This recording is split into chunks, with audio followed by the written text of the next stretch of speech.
Welcome, everybody, to a Delco Nerd Network Hot Take. Ladies and gentlemen, if you've never seen a hot take before, well, it's where a few friends, we get in a basement, we like to talk, we like to give our thoughts, give our opinions, there we go, a TV, movie, or game. Today, it's going to be a movie, and that movie is 2024's Robert Eggers' Nosferatu. Here to discuss, as always, for the last time in 2024, Chris Trio. Gooch, how's it going, man? What a way to end it. Last episode of the year. Yeah. It's kind of wild, actually. Yeah. And we're here to talk a little Nosferatu 2. Yeah. Only the first one, though. Well, not the first It's Nosferatu. technically the third version of this. Because there's the silent film classic. 22. 22. And then there was one in, what, 79 or something like that? Yeah.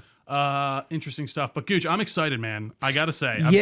I mean, this is definitely not my typical watch. Right. Yeah, I guess so. Yeah. My dad was really into this. So Interesting. That was so why would you I have went. seen this, like, would you have been planning on seeing this without your dad wanting to see it? No. Okay. If I were like, yo, let's review this, would you have been like, all right, fine? I probably wouldn't, maybe. I probably wouldn't have jumped at it. All right. Yeah. Interesting. But, this definitely is not my standard thoroughfare for movies. But I was kind of interested on the point of, like, for those who don't know, Nosferatu is essentially a Dracula ripoff. Yeah. The 1922 silent film was made as, we want to do Dracula, but we can't do Dracula. Let's rip off Dracula. Mm-hmm. And they like halfway got away with it.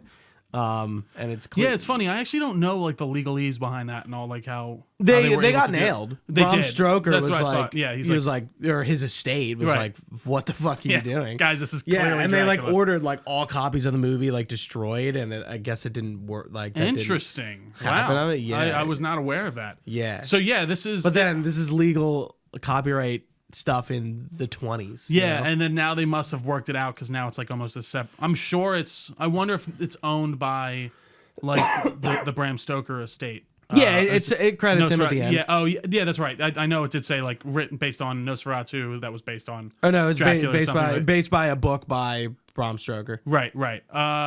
So yeah, I mean, if you know Dracula, if you know Bram Stoker's Dracula, you know a good bit of this, I'd say. But there are some, I think, notable changes. Have you seen Coppola's? With Keanu? Yeah. No. So that's Bram Stoker's horny Dracula. Yeah, apparently. I've heard a lot of good things about that movie. This one's pretty horny too, though. I will say a little bit more sensual. It's very sensual and like. It's almost tough to. I don't even know the word for it, but I mean, it's definitely not like get off kind of horny. It's like no.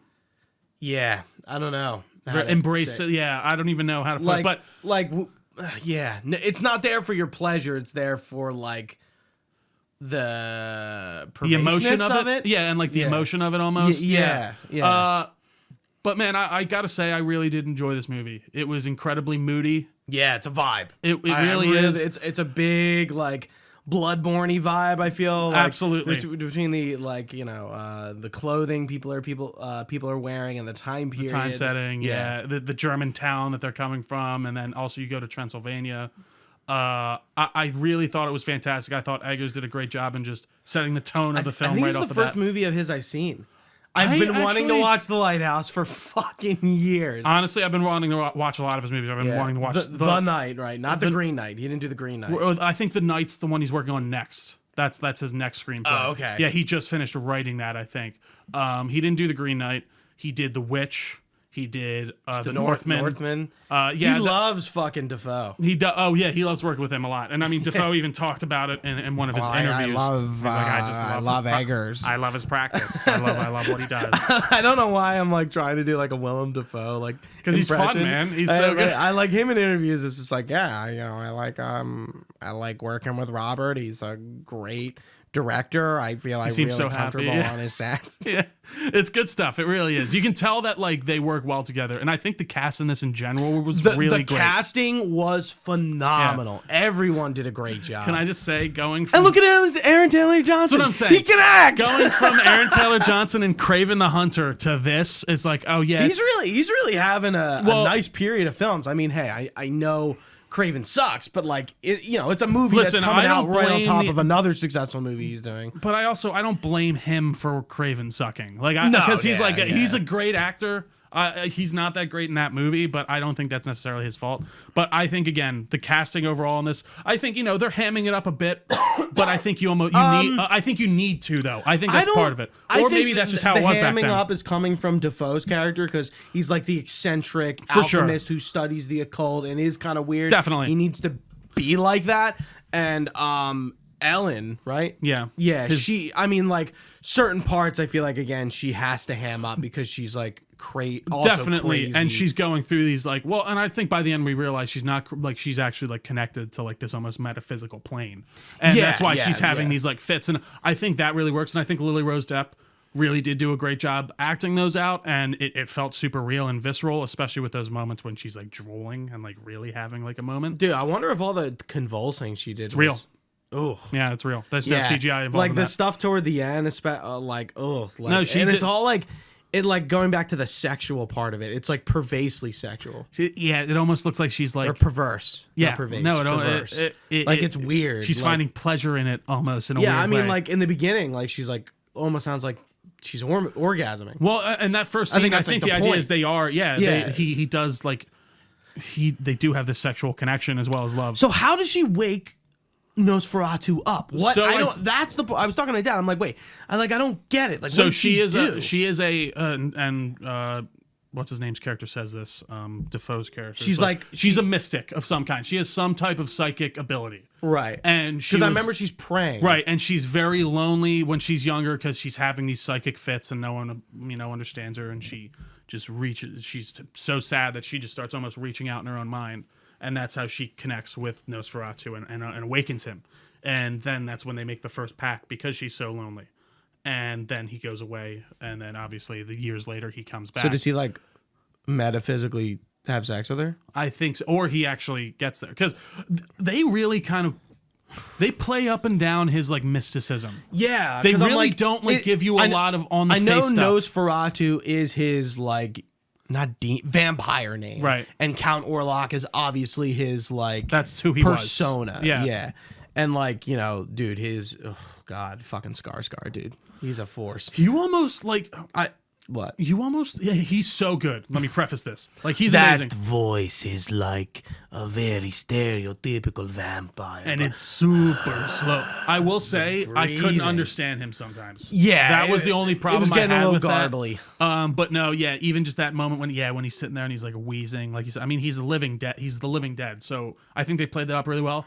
The one choice I was not a fan of, and Dylan was talking about this in the group chat or in Discord. Is the stash, and I'm sure, and he was really. Saying, I think it kind of fit the time period. And it 100% fits the like he's this like Austrian or whatever Romanian nobleman. He's wearing like the Russian garb, the big fur hat, and he's got that coat on. You think for like the stereotypical Nosferatu look, like when he's in SpongeBob flicking the lights, right? And also I just think it covered too much of his face. Genuinely, yeah. I felt like you couldn't read his. You did not literally see him in the flesh all that much. There was like one or two scenes where you're seeing him straight on and he's just talking, and like you fully get a full view of him. But most of the time he is obscured and he is shadowed. I liked his hair part and I liked all of the makeup, but I just felt like it obscured him too much, and I would have been able to see his face more. But aesthetically, do I understand why they made that choice? I do, because I think it goes along with that time period, like you're saying, and what he'd be doing. That moment when Holt's character does find him like in the coffin, though, I was like, oh fuck, that's disgusting. Yeah. And he goes to he was alive and then he like went to sleep. So it was the daytime, so he has to sleep during the day. Right. Or like obviously like a vampire does. So and in the shot when he has the pickaxe and he's finally going to swing, you can see the light slowly going down in the back, like the sun's going down, and like as soon as the light completely shuts, that's when he's going to swing, and that's when he comes up. Yeah. So I thought that was a swinging dick, right? Big old dick. Not really. No, it was average size. I thought Holt was really great in this, actually. Yeah. Mm-hmm. He's been in so much more. I actually just watched Juror number 2 with him in it last night too. Yeah, very good. I would recommend that. He's fantastic. Is that like a 12 Angry Men spinoff? A bit, yeah. I mean, not a spinoff, but kind of similar idea. Right. He plays this guy who gets put on a jury, and then he realizes at the beginning he's like, oh, I might have committed this crime, and then it kind of goes from there. So I would definitely recommend it. It's very cool. But but I think Holt does a really good job. I think his and Lily Rose Depp's chemistry is very good and works very well. And I liked Cassandra Nova in. Oh yeah, that's right. She was good as too. her friend, I did like how like supportive those people were because I feel like well, sure, and I think he was like, but even Aaron Taylor Johnson's like accent, some of his speaking lines were great. Well, and that's what, like, so that's really, where the hamming up. I feel like more was with him, but I feel like you almost need that in that character because he's like this aristocratic nobility who's like too prim and proper. Who was he to Thomas? A friend? He's like his friend. Yeah, Okay. I think he seemed like a good buddy, and then the wives seemed like good friends too. Yeah, Aaron Taylor Johnson's great, man. He really is. I thought he was awesome. Ralph in this, Ineson. I don't know if you know who he is, but he's the guy who plays the doctor. Before. Yeah. He played. So the reason I know who he is, he's been in Game of Thrones. He's been in a lot of other stuff. Yeah. He plays the Green Knight. Oh, okay. Yeah. So he's in Final Fantasy 16. He plays Sid in that. Oh, right. Yeah, right, and that's how like he. You know who else he's playing too? Got his deep voice. Yeah. What? He's playing Galactus. Yes. Yeah. Which is again since he was in Final Fantasy 16, I've been aware of who he is. Yeah, no, he's been in all the Edgar films too. I think. But I love like their little like vampire hunting squad at the end. I was like, these guys are good. Pretty cool. And I like the doctor angle, and I like how like he was kind of like dismissive, but not so dismissive that he was like, I know somebody who can help, and it's like it's not modern science. You know, I respect him as like a colleague, but he is, he got kicked out of med school, right? It's almost like he kind of like respects the practice, but he can't respect it because his field doesn't respect it. Right. Almost. And not that he believes it, but like he finds some sort of value. Well, in and he feels like he must believe there's a bit of a there. You know what I mean? Where he's like, well, yeah, this guy got thrown out, but I think it's kind of bullshit because like there is some stuff we just don't understand. And there is I can't remember the line off the top of my head, so that's kind of annoying. But there's a great line from Willem Dafoe's character where he's like something about evil. He's like the modern. Oh, when he's yelling in Aaron Taylor Johnson's face. Yeah, and he's like the modern world like won't convince me that evil doesn't exist or something like that. It kind of almost encapsulates the whole movie. And I love how when you first meet him, he seems like a crazy old man, and then like once he realizes like, oh, you know what, my old student. It's Nosferatu. The way he says Nosferatu. Nosferatu. The undead plague carrier. It does move at a clip, I will say. Oh, I didn't think the movie moved at a clip in the slightest. So I guess I think I felt like I'm like this movie feels like it's like 3 hours. It's only 2:15. So it did. I was surprised it didn't drag as much for me. 2 hours and 15 minutes. I think the setting changes are what really kept it going for me because like we didn't. I was engaged and I was interested, but right. I was like, you were in it. We're still going, right? You know, right, like I like felt the length. Good.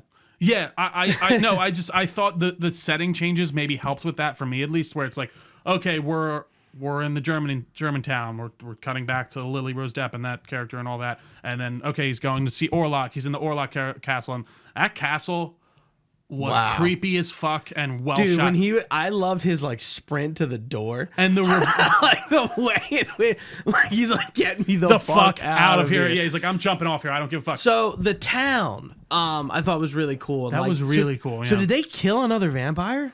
I think we saw them do that. I think and did they sacrifice a virgin or something? That's what I think. Or did they like use her to like lure him out? I think that's the idea because they like didn't kill her. Again, I think that's kind of supposed to be like, oh, did it happen? Did it really, or did it not? But then you see his shoes all muddy. Well, so the townspeople are clearly, steeped in the. And there are these like Romani, like gypsies and stuff. I don't know if that's a politically correct term anymore. I mean, that's what they. But I think that's literally what they're called in the movie. Right. I'm like, that's the word for those kinds of people. Like, I'm not sure what else to call them. Even they're all just like, dude, don't go to that castle. It's bad news. Right. Like we can't. It's not going to be good. Where you see all the shit down here. Everyone's. I wouldn't have even stopped at that fucking inn. I did think it was interesting the idea of him just going there alone. He's just taking he was set up by his boss. You're right, and that does. So that's funny because I did think that, and then you see the boss, and you're like, oh, naked with the book. He was good. He was playing it hardcore, and he was going eating pretty birds, nuts. Yeah, eating birds and shit. And I guess he was like his familiar. It was the idea. But was he a vampire by the end? Does he come back to life though? No, like I don't think so. he gets put in the electric chair. I don't think so. I think the chair. I think he was just being restrained. Like restrained and like electroshock therapy or whatever. I wouldn't go to that far to say they were actually using electric shock therapy on him. Like you kind of hear the doctor at the beginning saying like we don't because I thought he was we're a place of modern medicine, so they're just using the cellar to contain him and like keep him restrained. See, I thought then he gets picked up and that's where he gets a chance to get loose because the orderly gets killed. I thought they tried to kill him when he came back to life. Because the way he's like, he's over on the side and he's like yelling for help, help. And the guy's like, what are you still doing here? And then he's like foaming at the mouth and everything. And then he bites him. When he so I'm like, oh, is he a vampire? I didn't get the implication that he died. Right. Okay.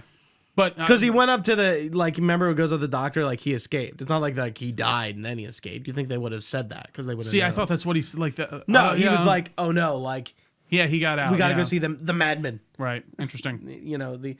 And he's like, no, he fucking escaped. Yeah, he got out of here. Yeah. But yeah, just to bring back to Alex Skarsgård again, I think he is really fantastic. His voice is amazing. His presence is amazing. I do think he runs the risk of being lost in his own performances sometimes. And that's almost a good thing, I think. You want an actor that's like you almost don't see them in the performance, but like I don't know if someone didn't know that was Bill Skarsgård, you wouldn't know. And I think that's a good thing. But I think it's also you know what I mean? Yes, like you want to know that it's Bill Skarsgård. Yeah, but you also don't. Like Doug Stone, I don't think I feel like now I know Doug Stone plays like kind of monstery characters and I can kind of place him like when I see him. Like I know he's in a Star Trek show and he was Abe Sapien in Hellboy, in The Shape of Water, and I feel like he's kind of the closest thing to Bill Skarsgård for sure. And I think he's even he's like the monster guy, right? I mean, he's been so many different movies as like Makeup Up to Hell. I mean, he was in Hellboy, obviously, and I'm pretty sure he even plays the Angel of Death in that as well. So I mean, he is not one to be against that. And I do think, Skarsgård seems to like to lose himself in the roles. He seems to really get invested. I mean, he apparently worked on like dropping his voice like an entire octave for this production, which is like apparently very dangerous and can like really damage your vocal cords, which, hey, I can appreciate that commitment and I think it works on screen. But that's the only like issue I could run into. So you just don't like his method acting? It's not even that I don't like it. It's almost for like you just think it's detrimental to his own career almost in a way, and not even like necessarily detrimental. It's just like it's not propelling him more because people almost don't know it's him. But again, that's kind of a good thing because he's so in the role that like you like to watch him in the role. Hopefully, you can explain this. How did Orlok's coffin get on the boat? He hired some people. I don't know. I was just telling my dad, I'm like, did we just like? In Dracula, I know he just hires folks to come to like his castle, and then he gets in the coffin, and then they just pick up the coffin and put it on the boat. So I assumed it was something like that. It is funny we get. Like, I think you could easily put in the fact that he made Thomas do it, bring him down, and like sure. he just doesn't remember it or something. No, that definitely could be it. Because he signs a contract he didn't even read because he's so freaked the fuck out. Well, and it's also just in a demonic language. I would not have signed that. I'd be like, can you show me what it means? Well, he's there to, he kind of tricks him. So the idea is like he has to be invited to the place to go there, right? Right, and also he needs to willingly give away his wife, and I think that's the contract he said because he's like, your husband willingly signed you away. Now it must be you, and I think that was the idea of that, and I was surprised they didn't kill him. I'm not gonna lie, I was surprised he made it back because I'm pretty confident in the regular Dracula story. Thomas dies. Yeah, okay. I think he's killed by the time the second half of the movie starts. Mr. Keanu. Or Keanu. No, it's funny. Apparently, his accent's very bad in that. Well, this isn't Dracula. It's Nosferatu. No, absolutely. So that, but I'm just talking about more like where they could possibly be drawing from. Sure. But yeah, I don't know. That's just was my headcanon for that. So, and Nosferatu, him dying in like that trap, that I don't really understand. Him dying in which trap? Like at the end? Yeah. So I get why Ellen dies. But like, because he stayed out past the final crow of the cock. He wasn't unless he is in the ground during the daytime that's why his coffin has like dirt and shit in it because he needs to be returned to his ground before every night.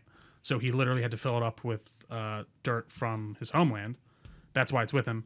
And the idea is she basically tricks him into fucking the whole morning until the sun comes out.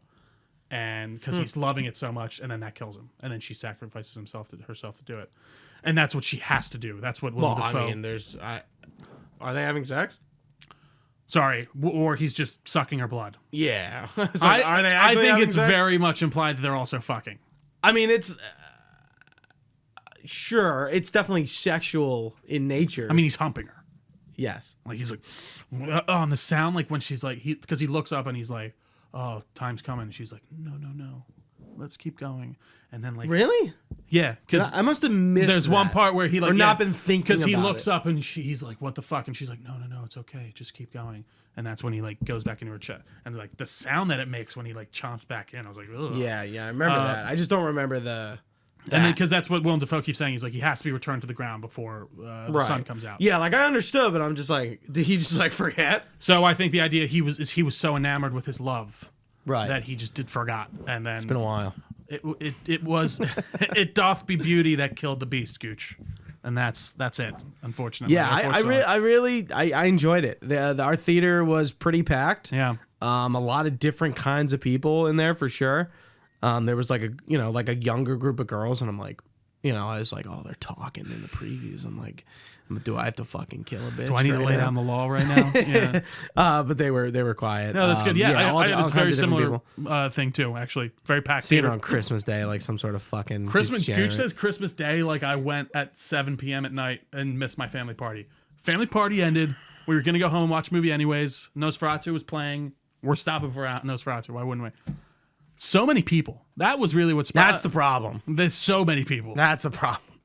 Fucking losers. As somebody who used to work at a movie theater, it's like, you know what, man? Just go fuck home. Why are you here, dude? Go be with your a family. lot of people who don't celebrate Christmas too. Go to bed. Fuck those people. If you don't celebrate Christmas, fuck you. No, we love you all. We're just kidding. But yeah, man, I think Nosferatu was one of my favorite movies of this year, without a doubt. It kind of was everything I was looking for out of it. It's definitely a bit on the slower side. Yeah, I think that was like my only fault with it. It is just kind of slow. It's very character driven and very dialogue this movie heavy. Would kind of be kind of tough, I think. I think so too. Especially if you did it like relatively soon after. Yeah, I would agree. Very dialogue heavy, very character driven. A lot of ambiguous kind of monster stuff that I think works very well. Even that like one effect of her talking to him in like the room, and it's you just see his shadow on like the thing flowing. Yeah, but he's not quite. I thought. Yeah, that was a I very like cool when he effect, like puts very his subtle. hand out, and then the hand kind of goes over the town. Yeah. Apparently that poor fucking town. Yeah, they apparently bred 5,000 live rats for this production to use. That's like a Temple of Doom. Yeah, because they don't want them all disease filled and all that stuff. So they need to be clean. But anything else on Nosferatu, Gooch? No, man. I did enjoy it as well. I don't know if it's like one of my favorite movies of the year, but I definitely enjoyed it. I'm glad, man. I'm glad we were able to review this, honestly, because I was hopeful that we were, and I'm happy it worked out. You should now Nosferatu go to the movies and see this film because it's very good. But that's it for D&D. That does it for us today. I was gonna say D&D. That's it for D&D. That's it for DNN for 2024. Guys, I mean, Happy New Year. We hope you had a wonderful holiday and have a wonderful New Year. We really appreciate your love and support here. As always, if you can like, comment, share, subscribe, tell a friend about the podcast. It really does go a long way. Otherwise, we hope you have a happy and fulfilling New Year's. Great wishes to your family and all that stuff and you. But for Gooch, I'm about to try and play us out, even though I haven't even said the full go out. You can find this podcast anywhere podcasts are found. Just search Delco Nerd Network on your podcast service of choice. We have a Facebook page, Discord channel. All that good stuff will be linked down below. You can watch us live on twitch.tv/Delco Nerd Network like a lot of folks do. We are on all the social media pages at Delco Nerds on basically everything. You can even email us your comments, questions, or concerns to delconerds@gmail.com. We're happy to get back to you. You can find all this information on our website, delconerdnetwork.com. For Gooch, I've been Trio. Thanks for watching, guys. Stay nerdy. Happy New Year, and we will see you next time.